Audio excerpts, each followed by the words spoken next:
దక్షిణాది రాష్ట్రాలు ఎంతవరకు సేఫ్? భూకంపాలకు తెలుగు రాష్ట్రాలు సురక్షితమేనా? హైదరాబాద్ పరిస్థితి ఏంటి? హైదరాబాద్ నగరానికి తలమానికంగా ఉండే చార్మినార్ భూకంపాలకు పడిపోతుందా? శాస్త్రవేత్తల అంచనాలేంటి? Watch the story.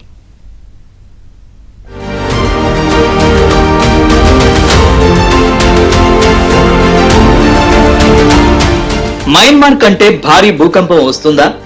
అదే అతిపెద్ద భూకంపమా అంటే ఎప్పటికప్పుడు పరిస్థితుల్ని అంచనా వేయాల్సి ఉంటుంది. రిక్టర్ స్కేలుపై భూకంప తీవ్రత 10 పాయింట్లు దాటే అవకాశాలు కూడా ఉన్నప్పటికీ అదృష్టవశాత్తు ఇంతవరకు అలాంటి పరిస్థితులు ఎదురు కాలేదు. సునామీ వచ్చినప్పుడు కూడా 9.3 తీవ్రతే నమోదైంది. అప్పుడు భూకంపం కంటే సునామీకే ఎక్కువ మంది చనిపోయారు.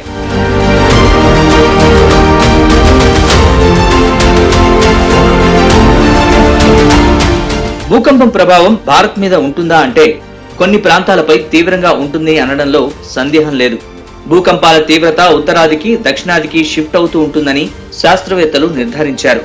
ఉత్తరాదిలో భూపలకలు ఢీకొన్న కొన్ని వేల సంవత్సరాల తర్వాత దక్షిణాదికి భూకంపాలు వస్తున్నాయి.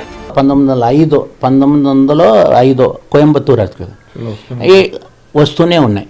ఎన్ని భూకంపాలు దక్షిణాదిలో వచ్చాయి, ఎన్ని భూకంపాలు ఉత్తరాదిలో వచ్చాయి మనం చూస్తే దానికి దీనికి పొంతలేదు. ఎందుకు మనకి భూకంపాలు వస్తున్నాయంటే ఉత్తరాదిలో ఏదైతే మన ఢీకొన్న తర్వాత దాని నుంచి ఆ స్ట్రెసెస్ ఉత్పన్నం అవుతున్నాయో ప్లేట్ ఇంటీరియర్స్లో ఎక్కడ భూపొరలలో పగళ్ళు ఉన్నాయో అక్కడ ఒత్తిడి పెరిగి అవి కొన్ని వేల సంవత్సరాల తర్వాత ఈ దక్షిణాదిలో మనకు భూకంపం. అంటే ఏమిటి? 1993లో కిలారీ ఎర్త్క్వేక్ వచ్చిన తర్వాత ఎన్ని వేల సంవత్సరాల తర్వాత మళ్ళీ అక్కడే భూకంపం వస్తుంది అంటే ఒక అధ్యయనం ప్రకారం ఏం తెలియదంటే 10,000 సంవత్సరాలు పడుతుంది. సో 10,000 సంవత్సరాలు అంటే how many life time sequence. So that is the problem. So నేను ఎవరైనా సరే శాస్త్రవేత్త డేటాతో చెప్పేటప్పుడు మన దగ్గర ఎంత డేటా ఉంది, దానిని ఒక 5 పాయింట్లతో చెప్తున్నావా, 100 పాయింట్లతో చెప్తున్నావా, 10,000 పాయింట్లతో చెప్తున్నావా అనే ఫస్ట్ అధ్యయనం చేయాలి.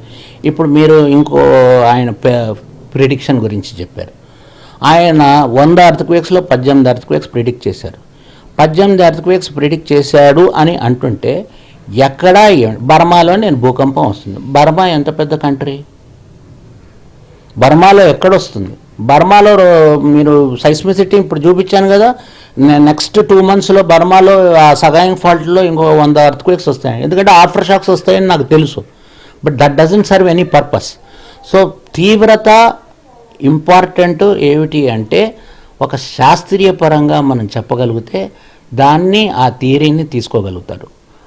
సో నేను ఎవరైతే ప్రిడిక్షన్స్ చేస్తున్నారో వాళ్ళని చేయనివ్వండి, కానీ 100లో 18 అంటే 18% is your prediction coming true.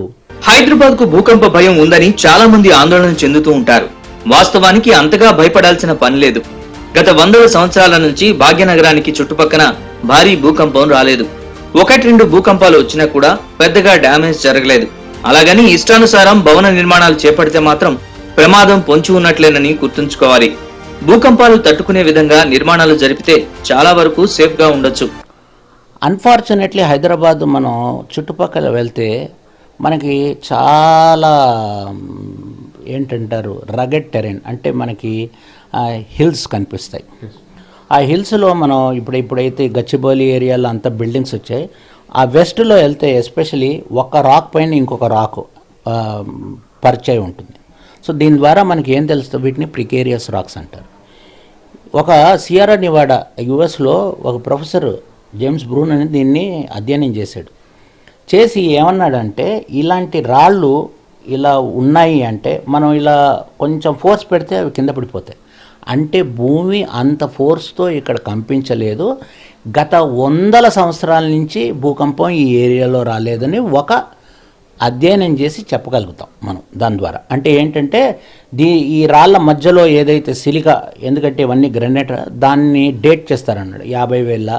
50,000 సంవత్సరాల, 25,000 సంవత్సరాల, 30 అని చేయగలుగుతారు, అధ్యయనం చేయగలుగుతారు. అలాంటిది ఏది కాలేదు. కానీ దీని ద్వారా మనకి ఏం తెలుస్తుందంటే కొన్ని వేల సంవత్సరాల నుంచి భూమి ఇక్కడ కనిపించలేదు. కానీ మీరు నన్ను కౌంటర్ చేయొచ్చు, 93లో కిలారీకి ఇక్కడ కూడా కంపించింది. అంత కంపించినా కూడా అంత కంపనం యాంప్లిట్యూడ్ లేదు కనుక ఆ రాళ్ళు అలాగే ఉన్నాయి. So That shows for thousands of years this region has not been shaken for violent ground motion. That is number one. అంటే ఏంటి సార్ మనం సేఫ్ పొజిషన్లో ఉన్నామా అనొచ్చు. There is nothing called safe. ఎక్కడ ఫాల్ట్స్ ఉంటాయో భూపర్లల్లో అక్కడ భూకంపాలు సంభవిస్తాయి. అంటే గతంలో మనకి ఎక్కడొచ్చింది అంటే గండిపేటలో మనకు ఆ భూకంపాలు వచ్చాయి. 1983లో మేడ్చల్లో తూప్రాన్ దగ్గర భూకంపం వచ్చింది. ఇలాంటివి మనకి అడపా భూకంపం పులిచింతల్లో 2020లో వచ్చాయి మనకి. అలాగే గత ఏడాది మనకు ములుగులో వచ్చాయి, 1969లో భద్రాచలంలో వచ్చాయి. 400 ఏళ్ల క్రితం నిర్మించిన చార్మినార్కు భూకంపాల వల్ల వచ్చిన ప్రమాదం ఏమీ లేదు. కాకపోతే అటుగా వెళ్లే వాహనాలతో వచ్చే వైబ్రేషన్ విషయంలోనే కాస్త జాగ్రత్త పడాల్సిన అవసరం ఖచ్చితంగా ఉందనుకోవాలి. ఒక చిన్న అధ్యయనం చేయించారు ఎన్జీఆర్ఐతో. చార్మినార్ పక్కన చార్మినార్ 400 ఏళ్ళ కిందట కట్టారు, అవునా? దానికన్నా ఎక్కువ. అప్పుడు ఇన్ని కార్లు ఇన్ని బస్సులు దాని చుట్టూ తప్పలేదు. So as time progress to కార్లు బస్సులు పోతుంటే ఏదైతే వైబ్రేషన్స్ క్రియేట్ అవుతున్నాయి చార్మినార్ స్ట్రక్చరల్ ఇంటిగ్రిటీకి ఏం ఎఫెక్ట్ అవుతుందని ఎన్జీఆర్ని అడిగారు. సో ఇలాంటి ఆర్కియలాజికల్ సర్వే ఆఫ్ ఇండియా వాళ్ళు ఒక అధ్యయనం చేసి ఇలా ఇంత కన్నా వెలాసిటీ ఉండకూడదని చెప్పారు. సో దానికన్నా అధిగమించకపోయినా కూడా ఏమన్నారు, నో బిల్డింగ్ షుడ్. అంటే ఒక 100 ఏళ్ళు తట్టుకుంది. ఇప్పుడు ఈ బిల్డింగ్ కూడా మీరు ఏదైతే కూర్చున్నారో ఈ బిల్డింగ్ 69లో కట్టారు.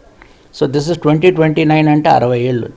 ఒక 15-20 సార్లు అయితే ఊగి ఉంటుంది కానీ ఏమీ కాలేదు. ఒక చిన్న ఎక్కడైనా క్రాక్ వచ్చిందా? రాలేదు. సో క్వశ్చన్ ఏంటంటే అలాంటి చిన్న కంపనాలకి తట్టుకోగలుగుతాయి.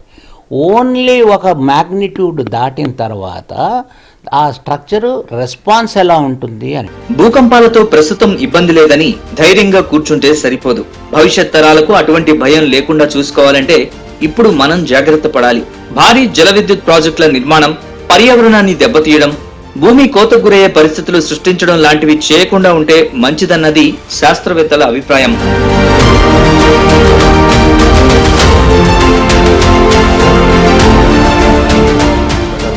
ఉత్తరాదిలో ఆ పలకల ప్రకంపనలు అంటే పలకల రాపిడి ఎక్కువ ఉండటం వల్ల ఉత్తరాదిలోనే ఎక్కువ భూకంపాలు వస్తూ ఉన్నాయి. అక్కడ మనం ఇన్ని సంవత్సరాల నుంచి చూస్తున్నాం కాబట్టి ఒక అధ్యయనాల ప్రకారం కూడా అక్కడే ఎక్కువ వస్తూ ఉన్నాయి. దక్షిణాదిలో చూసుకున్నట్లయితే కొంతమేర భూకంపాలు వచ్చినా తీవ్రత తక్కువగా ఉంటుంది. సో మినిమం ఏదైతే మనం జోన్ 2లో ఉన్నాం కాబట్టి హైదరాబాద్ కూడా ప్రస్తుతానికైతే అంత పెద్దగా భూకంపాలు వచ్చి బిల్డింగ్లు కూలిపోయి అంత పెద్ద భూకంపాలు ఏమీ లేవని చెప్తున్నారు. కానీ మనం చూసినట్టయితే గండిపేట దగ్గర నుంచి ములుగు, మేడ్చల్, సార్ చెప్పినట్టుగా పులిచింతల ఇవన్నీ చూసాము. సో భవిష్యత్తులో ఈ ప్రకంపనలు పెరగవచ్చు తగ్గవచ్చు పక్కన పెట్టేస్తే ప్రభుత్వాలు మాత్రం స్ట్రక్చర్ల విషయంలో చాలా సీరియస్గా తీసుకొని సో భూకంప జోన్లో ఏ జోన్లో ఉన్నాము, ఎలాంటి జాగ్రత్తలు పాటించాలి, ఇవన్నీ కూడా స్ట్రక్చరల్ ఇంజనీర్స్ కావచ్చు మిగతా వాళ్ళకు ట్రైనింగ్స్ క్యాంప్స్ నిర్వహించినట్లయితే ఆస్తి నష్టం మనకు అంతగా జరగదు.